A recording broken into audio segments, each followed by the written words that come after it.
আসসালামু আলাইকুম। লঞ্চ স্ক্যানের মাধ্যমে কিভাবে স্ক্যান করতে হয় সহজে, প্রথমে ইন্টেলিজেন্স স্ক্যানিংয়ে যেতে হবে। তারপর দেখবেন যে অটোমেটিকলি আপনার গাড়ির চ্যাসিস নম্বর বা ভিন নম্বর, ডিসাইড ভিন নম্বর, ডিকোড ভিন নম্বর সব কিছু অটোমেটিকলি নিয়ে নেবে। এরপর শুধু আপনি লোকাল ডায়াগনোসিস চলে যাবেন। তো ডায়াগনোসিসে যাওয়ার পরে কিছু সময় আপনাকে অপেক্ষা করতে হবে। তার আগে বলে রাখি, আপনারা এর আগের যে কাজটা আছে, অর্থাৎ ভিসিআই যেটা যে ডিভাইসটা, এটা কিন্তু আপনাকে গাড়িতে লাগাই নিতে হবে। তারপর এভাবে ভিডিও দেখে দেখে আপনি কাজ করতে হবে।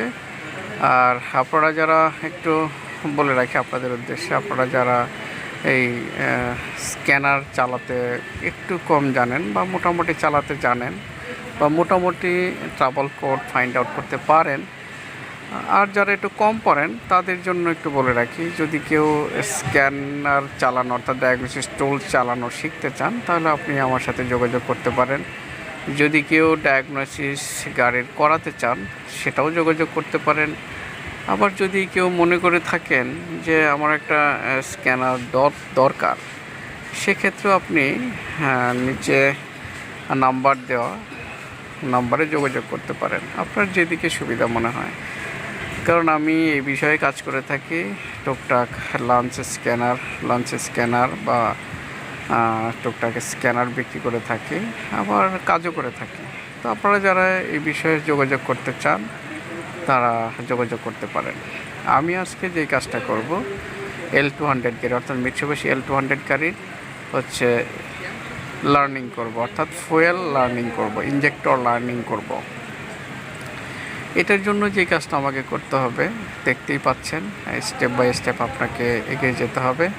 তবে কিছু ক্রাইটেরিয়া থাকে, এই ক্রাইটেরিয়াগুলি ফিল আপ না হলে কিন্তু আপনার গাড়ির লার্নিং হবে না। দেখেন, ইন প্রোগ্রেস ইজ নো এবং স্ট্যাটাস ফাঁকা।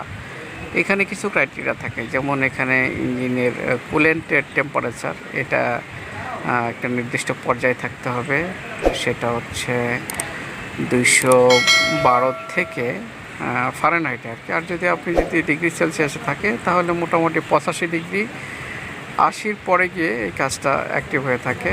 এবং যেই বিষয়টা হচ্ছে বলে রাখি, এখানে দেখেন কিছু ক্রাইটেরিয়া দিয়ে রাখছে, আপনারা ভিডিও স্কিপ করে এগুলি পড়ে নেবেন।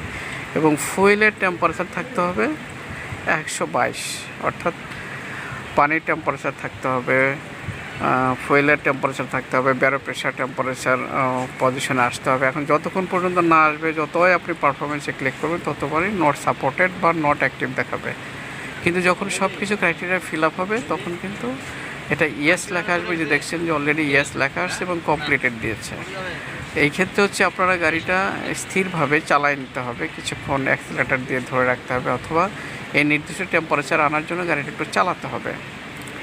দেখেন, এখানে কিন্তু সব কিছু ডাটা যখন চলে আসছে তখনই কিন্তু এটা ইয়েস লেখাও চলে আসছে, আর সব কিছু সেন্সরগুলি অন হয়ে গেছে এবং পারফরমেন্স কিন্তু অনেক ভালো। দেখেন, fuel target value, actual value সব কিছু চলে আসছে। তো এই ছিল আজকের আয়োজন। ভালো থাকবেন, সুস্থ থাকবেন।